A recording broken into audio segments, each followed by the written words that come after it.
Singapour est une forteresse imprenable de l'opulence mondiale. Un sanctuaire où l'élite se cache pour faire fructifier ses trésors. Derrière les gros titres sur les milliardaires de la tech, une force ancestrale reste tapie dans l'ombre.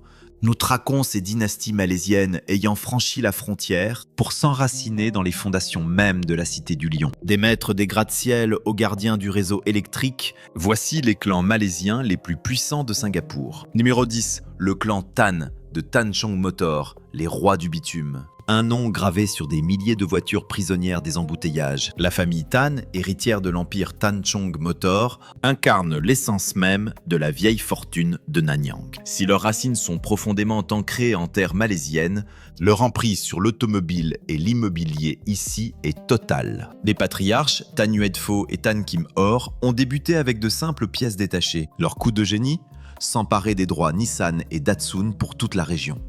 Aujourd'hui, sous l'égide de Tan Eng Soon, leur empire transfrontalier se moque des frontières politiques séparant les deux nations. Ils ne vendent pas que des voitures, ils contrôlent tout ce qui les fait rouler. À Singapour, le clan Tan règne sur Tan Chong International, coté à Hong Kong, mais dont le cœur bat dans la Cité du Lion. Au volant d'une Nissan ou d'une Subaru, vous enrichissez les Tan. Quand une simple berline coûte plus de 150 000 $ singapouriens, avec le système du COE, les profits de ce monopole sont colossaux. Mais leur fortune ne s'arrête pas au métal.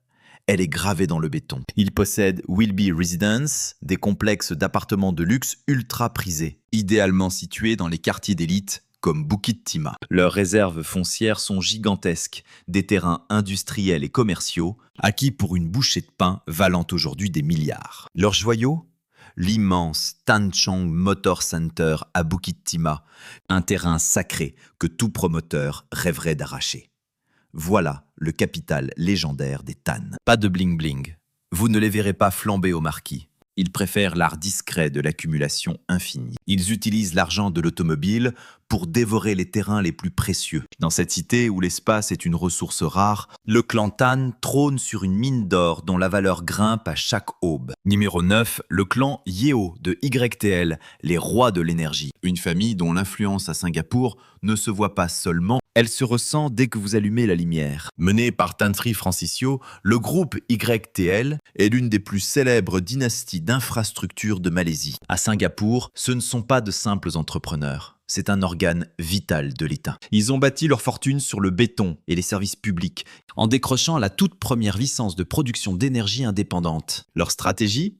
Dominer les secteurs où le gouvernement garantit le marché. Une philosophie appliquée au marché de l'énergie de Singapour avec une précision chirurgicale. La famille règne sur Power Seraya, l'un des plus grands titans énergétiques. Ils n'ont pas simplement construit une usine, ils ont capturé un actif stratégique. Ce joyau fournit environ 30% de l'électricité de toute l'île. Une acquisition colossale de 3,88 milliards de dollars singapouriens. Plus qu'un contrat, c'était une manœuvre de rang impérial. Une dynastie malaisienne s'installe au cœur vital de la sécurité nationale. Leur botte secrète ? Agir tel un prédateur opportuniste sur le marché. Quand le géant Iflux s'est effondré dans une faillite spectaculaire, les Yeo ont surgi pour rafler la centrale électrique de Tuas Spring, une installation ultramoderne acquise pour 331 millions, une fraction dérisoire de sa valeur réelle en milliards de dollars. Ils ont racheté un empire pour quelques centimes symboliques, car ils étaient les seuls capables de frapper avec une telle liquidité. Les Yeo insufflent aussi une élégance d'ancien monde à la cité-État. Maîtres de Star Hill Global, ils possèdent les terrains les plus prestigieux. Si vous arpentez les boutiques Chanel ou Louis Vuitton à Singapour, sachez que vous marchez sur les terres de la famille Yeo. Leur fortune est protégée par des besoins humains immuables, l'énergie. Entre luxe et nécessité, leur réputation de fiabilité est devenue légendaire. Numéro 8, la famille Lee, IOI Group, les titans de Marina Bay. Contemplez l'horizon de Marina Bay, vous y verrez l'ambition des Lee. Les héritiers du défunt Tan Sri Lee Shin Cheng règnent désormais. Lee Yo Chor et Lee Yo Seng dirigent l'empire IOI, un royaume d'huile de palme et d'immobilier au déploiement massif. Ils ont lancé le pari le plus agressif de l'histoire du pays. La famille a bâti ses milliards dans les plantations de Malaisie. Rois de l'huile de palme, ils savent que cette ressource est volatile. L'immobilier de Singapour, lui, est une gloire de béton éternelle. Ils ne voulaient pas juste participer au marché, ils voulaient le définir. Leur joyau absolu ? les tours majestueuses du IOI Central Boulevard. Plus qu'un bureau, c'est une superstructure de plusieurs milliards de dollars. La famille a stupéfié le marché avec une offre record. 2,57 milliards de dollars singapouriens juste pour le terrain. Près de 2 milliards de dollars avant même la première brique. Une déclaration de guerre. Le capital malaisien est ici pour dominer. Mais leur faim est insatiable. Ils s'allient aux plus grands promoteurs. Avec South Beach, ils érigent un complexe futuriste qui ancre la cité. Pour les Lee, Singapour n'est pas un marché étranger, mais leur foyer. Leur pouvoir réside dans une puissance financière brute et sans limite. Ils écrasent la concurrence en signant simplement les plus gros chèques. Posséder la terre dans cette cité exiguë est l'ultime bouclier financier. Leur tour de platine attire l'élite mondiale des locataires. Leur richesse est verticale, monumentale et impossible à ignorer. Ils sont numéro 7, la famille Sonway Chia, les aristocrates de l'éducation. Tan Sri Jeffrey Chia est l'alchimiste malaisien ayant transmuté une mine dévastée en l'étincelante Sunway City. À Singapour, l'influence de sa lignée avance avec une élégance aussi discrète que prestigieuse. Il règne dans l'ombre de l'économie du savoir. Le groupe Sunway utilise Singapour comme son bastion financier stratégique. Mais leur vrai pouvoir réside dans l'influence de l'éducation et de la santé. Les Chia ont compris qu'ériger de simples complexes commerciaux ne suffirait jamais ici. Face aux colosses comme Capital Land, la bataille du volume était perdue d'avance. Ils ont donc parié sur l'intellect. Cette famille investit massivement mais secrètement dans le capital d'investissement de la cité-État, ciblant des secteurs en osmose avec leur idéal de développement durable. À travers Sunway Capital, ils contrôlent des fleurons technologiques et médicaux basés dans la cité du Lion. Leur véritable trésor ? Le réseau académique mondial de la fondation Jeffrey Chia. En s'alliant aux universités d'élite de Singapour, les Chia s'imposent comme un capital éclairé. Ils se positionnent ainsi comme les mentors de la nouvelle économie. Cela leur ouvre les portes des cercles les plus fermés de Singapour, là où le génie est aussi valorisé que les milliards. Ils détiennent aussi des résidences ultra luxueuses, nichées dans les quartiers les plus prisés, des sanctuaires strictement réservés au clan familial. Malgré leurs palais et leurs coffres pleins, leur actif ultime demeure leur réputation, leur prestige et leur bouclier le plus sacré. Ils incarnent le visage le plus noble de la fortune malaisienne. Intègres, visionnaires et dévoués au progrès de la société tout entière. Dans cette ville d'ordre et de progrès, les Chia sont dans leur élément. Singapour n'est pas qu'un coffre-fort, c'est le théâtre de leur légitimité mondiale. Numéro 6, les Lo. Les gardiens de l'héritage de Boon Siu. Héritiers du défunt Lo Boon Siu, le légendaire Monsieur Honda. Leur saga remonte à l'époque où Penang et Singapour étaient les joyaux de l'Empire. Quand beaucoup fuyaient après la scission de 1965, la famille Lo a tenu bon, s'enracinant pour bâtir une dynastie. Boon Siu, l'humble mécanicien qui a convaincu Soichiro Honda de lui confier son destin. Une simple poignée de main a engendré un empire. À Singapour, il règne sur K Motor, le distributeur exclusif de Honda. Dans un pays où la voiture est le symbole de statut suprême, contrôler ce géant japonais revient à posséder une véritable machine à billets. Aujourd'hui, leur fortune colossale est gérée par la société privée Boon Siu Singapour. Au-delà de l'asphalte, ce sont des seigneurs de l'immobilier. Ils détiennent des joyaux historiques à Bukit Paso et dans le quartier de Bugis. Des actifs légendaires qu'aucun argent ne peut répliquer. Ils possèdent aussi le 30 Bencoolen, un hôtel de luxe au cœur des arts. Comprenant que Singapour vieillit, les Lo pivotent avec une précision chirurgicale. Ils misent désormais sur la santé et le bien-être pour l'élite fortunée. Leur coup de maître ? Le secret absolu. Les Lo fuient les gazettes mondaines. Agissant comme un clan de l'ancienne noblesse, ils préfèrent l'ombre au projecteur. Ils possèdent les hôpitaux des puissants, les voitures du peuple et la terre où s'écrit l'histoire. Cette lignée prouve que le silence cache souvent une puissance dévastatrice. 5e rang, le clan Lim. Les maîtres absolus de Sentosa. Fouler le sol de l'île de Sentosa, c'est pénétrer dans le royaume des Lim. Tan Sri Lim dirige Genting Singapour, l'ombre derrière le Resort World de Sentosa. Un bastion unique, l'un des 2 seuls sanctuaires de jeux autorisés au pays. Imaginez l'exclusivité de ce titre face à un gouvernement réputé pour sa poigne d'acier. Il déteste les paris, mais vénère l'essor du tourisme mondial. Lors de l'ouverture du marché, seules 2 clés du royaume furent distribuées. L'une revint au légendaire Sheldon Adelson, le roi de Las Vegas. L'autre fut arrachée par une mystérieuse famille venue de Malaisie. Ce seul fait témoigne de leur influence politique et de leur excellence opérationnelle. Le Resort World Sentosa est une véritable machine à forger de l'or. Il attire des millions de touristes et abrite le parc Universal Studios.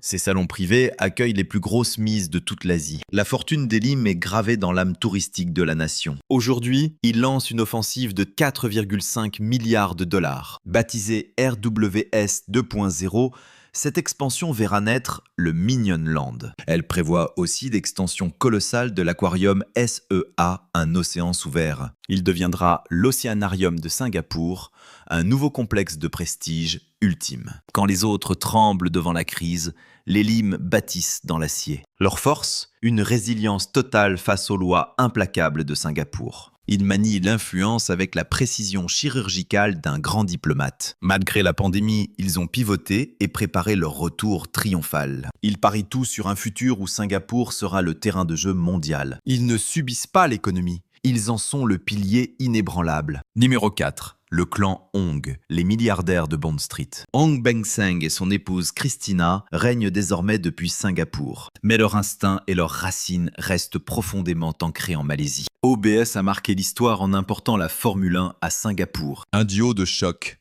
Lui gouverne l'empire de Hotel Properties Limited. Elle dirige Club 21, dictant la mode de l'élite singapourienne. Pour eux, le luxe est un écosystème total, bien au-delà d'un vêtement. Ils vendent le palais pour s'habiller et la fête pour briller. Leur portefeuille est une liste de trophées immobiliers sans aucun égal. Le Four Seasons et le Hilton Orchard sont leurs domaines privés. Du hard rock au luxe absolu, ils possèdent la haute vie. Des noms comme Armani ou Donna Karan sont sous leur emprise totale. Pourtant, un séisme vient d'ébranler les fondations de leur empire. Ong Beng Seng s'est retrouvé piégé dans un scandale de corruption explosif. Une affaire impliquant un ministre d'État, le puissant S. Iswaran. L'enquête du bureau anticorruption a propagé une onde de choc brutale, traversant ainsi la communauté d'affaires si parfaite de Singapour. Mais leur empire tient bon, prouvant la profondeur de leurs racines. Leur véritable pouvoir, ils contrôlent l'accès à l'exclusivité totale. Ils dictent le prestige. Toute célébrité à Singapour est sous leur règne. Vous logez dans leurs hôtels, achetez dans leurs boutiques et festoyez à leur Grand Prix de Formule 1. Ils ont maîtrisé l'art de monétiser l'accès au sommet mieux que quiconque. Véritable couple d'acier du circuit élitiste, ils sont bien trop puissants pour vaciller. Numéro 3. La famille Wee, la dynastie Sarawak. Un choix polémique car le nom Wee est indissociable de la banque UOB de Singapour. Mais pour saisir l'ampleur de leur fortune, il faut regarder vers le nord, à Sarawak, en Malaisie. Cette dynastie fut fondée par Wee Keng Chiang, le légendaire roi du bois de Sarawak. Avant que son fils, Wee Choyo, ne transforme UOB en un titan bancaire singapourien. Les liens entre les magnats du bois malaisien et ce géant bancaire sont historiques et profonds. Le patriarche actuel, Wee Ee Tiong, dirige la banque qui finance les échanges entre les deux pays. Pour un magnate malaisien transférant ses fonds vers Singapour, UOB est l'étape incontournable, car cette banque comprend les réseaux d'influence ancestraux mieux que toute institution occidentale. La famille fait le pont entre les terres riches en ressources de la Malaisie et les coffres-forts débordant de capitaux à Singapour, bien qu'ils soient citoyens singapouriens. Leur branche d'investissement, Keng Leong, porte le nom du fondateur de Sarawak. Elle détient d'immenses actifs immobiliers, incluant les résidences ultra-luxueuses de Nassim Park. Leur coup de maître, la confiance institutionnelle. Ils ne sont pas qu'une famille, ils sont le système. Ils détiennent les secrets et les comptes de presque chaque famille de cette liste. Dans l'univers des ultra-riches, le banquier est le seul à connaître le score final. La famille Wee détient cette carte des scores. Ils incarnent l'assimilation ultime. Une lignée partie de l'extraction des ressources pour finir par gérer tout le capital, de la région entière à Singapour. Numéro 2, la famille Kwek, les barons terriens. La famille Kwek de Hong Leong Malaysia mène un jeu colossal à Singapour. tandis que leur cousin Kwek Leng Beng dirige la branche locale Hong Leong Singapour. Le côté malaisien, mené par le discret Tan Sri Kwek Leng Chan, contrôle Gwokoland. Et Gwokoland a redessiné l'horizon de Singapour plus violemment que tout autre promoteur étranger. Kwek Leng Chan est un parieur dans l'âme, non pas au casino, mais sur la terre. Il s'est séparé de ses cousins il y a des décennies pour bâtir son propre empire, avant de revenir sur leur terre pour les défier sur leur propre terrain. Sa stratégie ? Construire plus haut, plus luxueux et plus cher que n'importe qui. Gwokoland a érigé la Gwoko Tower, le plus haut gratte-ciel de Singapour. Laissez cela infuser. Une entreprise sous contrôle malaisien a bâti le sommet absolu de la skyline singapourienne. Cet édifice abrite la Wallish Residence, où le super penthouse fut vendu à James Dyson pour une somme record avant qu'il ne le revende par la suite. Il ne s'arrête pas là et développe actuellement le complexe Gwoko Midtown, un projet mixte gigantesque qui redéfinit totalement le quartier de Beach Road. Il possède aussi le Sofitel. Leur signature, l'architecture trophée.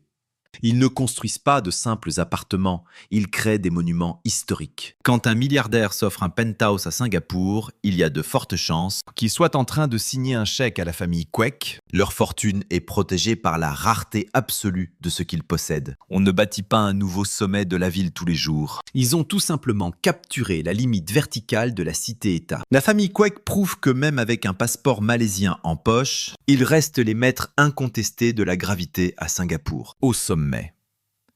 La famille Kuok, maître de la forteresse du roi du sucre.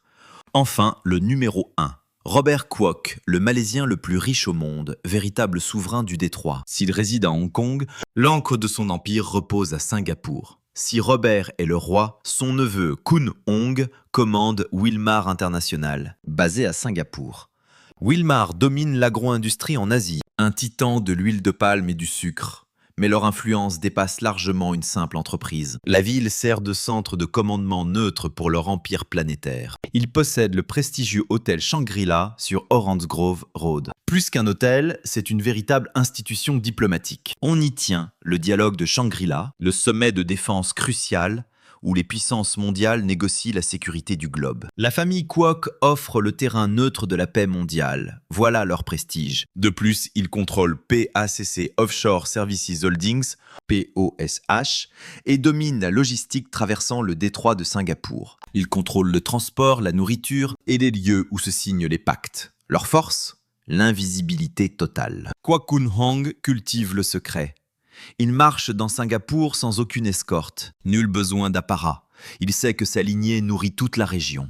Ils sont les éminences grises du monde des affaires asiatiques. Singapour protège leur fortune forgée dans les marchés chaotiques d'Asie du Sud-Est. C'est la famille malaisienne la plus puissante de Singapour par son importance stratégique, ses liquidités et son poids politique. Des gratte-ciels financiers au coffre des banques privées, ces clans ont effacé la frontière entre Malaisie et Singapour. Architectes silencieux de l'économie régionale, ils prouvent que pour l'élite, la nationalité n'est qu'un simple détail. Seul le capital est roi. Si ce récit vous a captivé, likez et abonnez-vous à Global Status. À très vite pour la suite.